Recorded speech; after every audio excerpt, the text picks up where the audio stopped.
আচ্ছা চাচা, আর একটা কথা বলেন তো, শ্রেষ্ঠ ধর্ম কোনটা? জি, আমি বলি এই উত্তরটা ভুল। ইসলাম শ্রেষ্ঠ ধর্ম এই কথা বললে ইসলামকে দুর্বলতা দেখানো হয়। কেন? কারণ শ্রেষ্ঠ এই শব্দটা আমরা তখনই ব্যবহার করি যেমন গুড, বেটার, বেস্ট, ভালো, তার চাইতে একটু ভালো, সবচাইতে ভালো। যখন বলছি ইসলাম শ্রেষ্ঠ ধর্ম মানে সবচাইতে ভালো ধর্ম, তার মানে পরোক্ষভাবে অন্য কয়েকটা ধর্মকে আপনি স্বীকার করে নিয়েছেন যে সনাতন ধর্ম ভালো, খ্রিস্টান ধর্ম আরো ভালো, কিন্তু ইসলাম একদম শ্রেষ্ঠ ধর্ম, সবচেয়ে ভালো ধর্ম। কথাটা এমন হয়ে গেল না? কে তার জন্য ইসলাম শ্রেষ্ঠ ধর্ম নয়। অবশ্যই ইসলামের একটা গুণ শ্রেষ্ঠত্ব, কিন্তু ইসলাম আল্লাহ বলেনি যে এটা শ্রেষ্ঠ ধর্ম, বরং ইসলাম হচ্ছে একমাত্র ধর্ম। আর বাকি যত মতবাদ দেখছেন, এই মতবাদগুলো মানুষের তৈরি করা, মানুষের রচনা করা। তাই এই পয়েন্টটাকে আগে বুঝেন। আমাদের সোশ্যাল বা সমাজে এই ভুল ধারণাটাও অনেক মানুষের মধ্যে আছে। চলেন, প্রচলিত ধর্ম যেগুলো চলছে আর প্রকৃত ধর্মের সে পার্থক্য কি? প্রথম পার্থক্য যদি দেখতে যান, ইসলামের সঙ্গে অন্যান্য ধর্মের মূল পার্থক্য, ইসলাম হচ্ছে একটা অবিকৃত দিন। কি বললাম বলেন তো? অবিকৃত দিন। এর মধ্যে কোনো পরিবর্তন বা পরিবর্ধন এটা করা সম্ভব নয়, বা আজ পর্যন্ত হয়ওনি। কিন্তু পৃথিবীর যতগুলো ধর্ম আছে দেখবেন প্রত্যেকটা ধর্মের মধ্যে বিকৃতি সাধন হয়েছে। কয়েকটা উদাহরণ দিই, বুঝতে পারবেন।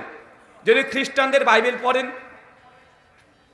রিভাইজ স্ট্যান্ডার্ড ভার্সন যেটা RSV বাইবেল, 7 নম্বর পৃষ্ঠায় প্রিফিক্সে লিখছে, at the king James version has been so serious defect. Bangla বিশুদ্ধ মানে এর পূর্বে আমাদের কাছে যে বাইবেলটা ছিল কিং জেমস ভার্সন, এই বাইবেলের মধ্যে অজস্র অসংখ্য ত্রুটি বিচ্যুতি ছিল। এটা লিখছে 1850 খ্রিস্টাব্দের বাইবেল, মানে আজ থেকে মাত্র 170 বছর আগেকার বাইবেলে খ্রিস্টান পণ্ডিত প্রায় 50 জন পণ্ডিত একত্রিত হয়ে একটা বাইবেল তারা লিপিবদ্ধ করেছে। ওটাতে লিখছে যে এর আগে আমরা যে বাইবেলগুলো পড়েছি কিং জেমস ভার্সন, এই ভার্সনে অজস্র অসংখ্য ত্রুটি বিচ্যুতি ভুল দিয়ে পূর্ণ ছিল। কথা বুঝতে পারলেন? তার মানে 2000 বছরের মধ্যে প্রায় 1800 বছর ধরে বিশ্বের যত খ্রিস্টানরা ছিল তারা কোন বাইবেল পড়েছে? ঠিকটা না ভুলটা? ভুলটা। কেন? মাত্র 150 বছর আগে বলছে এই বাইবেলকে আমরা রিভাইজ করলাম। অনেকগুলো বাইবেলের মধ্যে ভুল ঢুকে গিয়েছিল। 1850 এসে তারা শুদ্ধ করছে। কে করছে? চার্চের বিভিন্ন পাদ্রীরা, বিভিন্ন পাস্টররা, বিভিন্ন ধর্ম গবেষকরা। তারা বলছে দীর্ঘ 1500 বছর, 1800 বছর বাইবেলে ভুল ছিল, আর ওটা তারা ঠিক করছে। তার মানে বোঝা গেল গোটা বিশ্ব জগতের সবচেয়ে যে ধর্মের অনুসারী বেশি তারা খ্রিস্টান। তাদের বাইবেলে যে ত্রুটি বিচ্যুতি আছে এটা তারাই স্বীকার করে নিয়েছে। 2, আরেকটা বৃহত্তর ধর্ম আছে, সনাতন ধর্ম, হিন্দু ধর্ম। স্বামী বিবেকানন্দজি তার বিখ্যাত গ্রন্থ বাণী এবং রচনাবলী 8ম খণ্ড 118 পৃষ্ঠায় লিখছেন যে বেদের, আমাদের কাছে যে বেদটা আছে, বেদ বোঝেন তো? আবার বেদ মানে কি?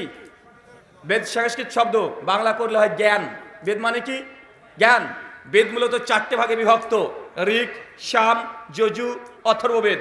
4 বেদে বর্তমান আমাদের কাছে যে মজুদ বেদটা পাওয়া যায় সেটা 20,536টা টোটালি মন্ত্র আছে, 20,536টা। স্বামী বিবেকানন্দ তিনি বলছেন যে আমাদের কাছে যে বেদটা আপাতত আছে, এই বেদের 80% হারিয়ে গেছে, মাত্র 20% আছে। কত পার্সেন্ট আছে বেদের? এটা কে বলছে? আমি হুজুরে? না, স্বামী বিবেকানন্দজি তিনি বলছেন বেদ আস্তে আস্তে বিকৃত হতে হতে হারাতে হারাতে হারাতে হারাতে 80% হারিয়ে গেছে। বেশিরভাগ সিংহভাগ অংশ বেদের হারিয়ে গেছে, মাত্র আমাদের কাছে 20%, 20% আছে। মানে বেদে কমপক্ষে 1 লক্ষ মন্ত্র ছিল, আমাদের কাছে যেটা আছে মাত্র 20,000। তার মানে বেদের অধিকাংশ হারিয়েছে, হারায় নাই? হারিয়েছে। এখন আমার সাদা মনে সাদা প্রশ্ন, বলেন তো কোন ধর্মের যে ধর্মগ্রন্থই হারিয়ে যায়, ধর্মগ্রন্থই যদি বিকৃত হয়ে যায়, ধর্মগ্রন্থের মধ্যে ভুল ঢুকে যায়, তাহলে সেই ধর্মটা কখনো প্রকৃত ধর্ম হতে পারে না? সেটা ভেজাল ঢুকে গেছে, ভেজাল ঢুকে গেছে। আর এই জন্য গোটা বিশ্বজগতে দেখবেন ইসলামের সঙ্গে অন্যান্য ধর্মের বড় চ্যালেঞ্জগুলোর মধ্যে একটা চ্যালেঞ্জ, গোটা পশ্চিমা বিশ্ব আজকে ইসলামকে গ্রহণ করার অন্যতম একটা কারণ, তারা যখন দেখছে তাদের বাইবেল 1000টা ভার্সন, কয়েক হাজার শুধু বাইবেলের ভার্সন আছে, আমার যে library IMC Islamic message centre, আমার লাইব্রেরিতে কমপক্ষে 83 রকমের বাইবেল আমার সংগ্রহ আছে। 83 মানে 83 রকমের বাইবেল, মানে একটার সঙ্গে একটা মিল নেই। প্রোটেস্ট্যান্ট বাইবেল সেটা এক ধরনের, ক্যাথলিক বাইবেল আলাদা, অর্থোডক্স বাইবেল আলাদা, ফিলিপিয়ান বাইবেল আলাদা, একটার সঙ্গে আর একটার মিলই নেই। আবার হিব্রু বাইবেল ওটার সঙ্গে আলাদা, একটা দুটা নয়, 83 খানা বাইবেল, 83 রকমের। আপনি ভাবতে পারেন যে না, মনে হয় 2-1টা শব্দের পরিবর্তন, 2-1টা শব্দের পরিবর্তন না, 2-1টা চ্যাপ্টারই গায়েব। যেটা প্রোটেস্ট্যান্ট বাইবেল টোটাল 72 খানা অধ্যায় আছে, যেটা ক্যাথলিক বাইবেল ওদেরটা প্রায় 78 খানা আছে। তার মানে চিন্তা করতে পারছেন, 78 থেকে 79, যেটা আরো প্রোটেস্ট্যান্ট বাইবেলের 66টা অধ্যায়, আর যেটা ক্যাথলিক বাইবেল তাদের হচ্ছে 72 খানা, মানে বেশি হয়েছে কি হয় নাই। আর যেটা অর্থোডক্স বাইবেল ওটাতে আছে প্রায় 80 খানা। এক একটা বাইবেলে শুধু একটা শব্দ দুটো শব্দের পরিবর্তন না, মানে গোটা গোটা চ্যাপ্টার, গোটা গোটা অধ্যায় গোটাটাই গায়েব করে দিয়েছে, আর কারো কাছে সংযুক্ত করেছে। কোরআনুল কারীমে আল্লাহ সুবহানাহু ওয়া তাআলা এই জন্য বলেছিলেন যে ইহুদিদের কাছে আল্লাহ সুবহানাহু ওয়া তাআলা তিনি তওরাত দিয়েছিলেন, জাবুর, ইনজিল তাদেরকে দিয়েছেন, তো তারা কিছু অংশ হারিয়ে ফেলেছে, কিছু অংশ ভুলে গেছে, আর কিছু অংশ যেগুলো ভুলে গেছে মানুষের জিজ্ঞাসা করেছে মনে নাই, হুজুররা নিজেরা ঢুকিয়ে দিয়েছে। মানে কথা বুঝতে পারলেন না? মানে ইহুদি যে পণ্ডিতরা ছিল তারা কিছু অংশ এমনি ভুলে গেছে, মুখস্থ রাখতে পারে নাই তওরাতের, আর কিছু অংশ কি করেছে, ভুলে নাই। তবে মানুষ যখন তাকে প্রশ্ন করেছে, এখন এই পাদ্রী সাহেবের বিরুদ্ধে চলে গেছে, এখন ওই আয়াতকে তারা বিকৃত করেছে, আছে এক বলেছে আর এক, আর কিছু অংশ সত্যি ভুলে গেছে। মানুষ যখন জিজ্ঞেস করেছে কি, নিজের তরফ থেকে 2-4টা ঢুকিয়ে দিয়েছে। এখন আমাদের আলেম সমাজের মধ্যে এই তাহারিফগুলো এখনো দেখা যায়, এই পরিবর্তনগুলো এখনো দেখা যায়। ইহুদিদের মধ্যে যে লক্ষ্য করা গিয়েছে, তারা ধর্মকে বিকৃত করা মূল কাজ, মূল পয়েন্ট করেছিল এটা যে তওরাতকে গোটাটাই তার বিকৃত করতো না।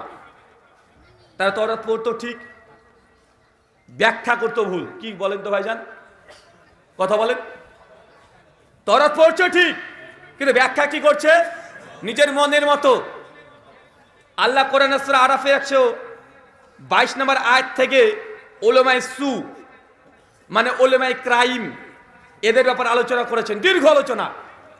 ইহুদিদের একটা চরিত্র ছিল, আল্লাহ সুবহানাহু ওয়া তাআলা যে ওহী নাজিল করতেন, এই ওহীর মধ্যে ফাঁক ফোকর খুঁজে বেড়াতো। একটা উদাহরণ, আল্লাহ ইহুদিদের জন্য বলেছিল যে তোমরা সাবাতের দিন শনিবার মাছ তোমরা ধরবে না। আচ্ছা, ইহুদিরা কি করেছিল? জি, ওরা মাছ ধরতো না, কথা বুঝতে পারছেন? ওরা মাছ ধরতো না, কিন্তু শনিবার জাল ফেলে রেখে দিত, সারাদিন মাছ জালের মধ্যে ঢুকে পড়েছে। যখনই সূর্যটা ডুবে গেছে মাগরিবের সময়, কেন মুসলমান, ইহুদি, খ্রিস্টান তাদের ক্যালেন্ডার মাগরিবের পরে চেঞ্জ হয়ে যায়, সারাদিন মাছ ওই জালের মধ্যে আটকিয়েছে। যখনই সূর্যটা ডুবে গেছে সঙ্গে সঙ্গে রবিবার পড়ে গেছে, তুলতে শুরু করেছে। এটা হচ্ছে আল্লাহ সুবহানাহু ওয়া তাআলার শরীয়তের সঙ্গে নিকৃষ্ট মানে বিকৃত করা। আল্লাহ সুবহানাহু ওয়া তাআলা যে ওহী নাজিল করেছে তার মধ্যে ফাঁক ফোকর খুঁজে বেড়ানো। আমাদের সোসাইটির সমাজে মুসলমানদের মধ্যে আমাদেরও আছে, মানে আমাদের পরে আল্লাহ সুবহানাহু ওয়া তাআলা যে ওহী নাজিল করেছে, কিন্তু প্রচলিত একটা মাযহাব, একটা মত চলছে আমাদের বিরুদ্ধে যাওয়ার জন্য, আমরাও শরীয়তকে এইভাবে বিকৃত করি না ভাইজান? চলেন আপনার কয়েকটা উম্মতের এই বিকৃতি আপনাকে দেখাচ্ছি যে তারাও এই ধরনের বিকৃতি করছে। আচ্ছা, যখন নামাজে দাঁড়ান কাদের সঙ্গে কাঁধ, পায়ের সঙ্গে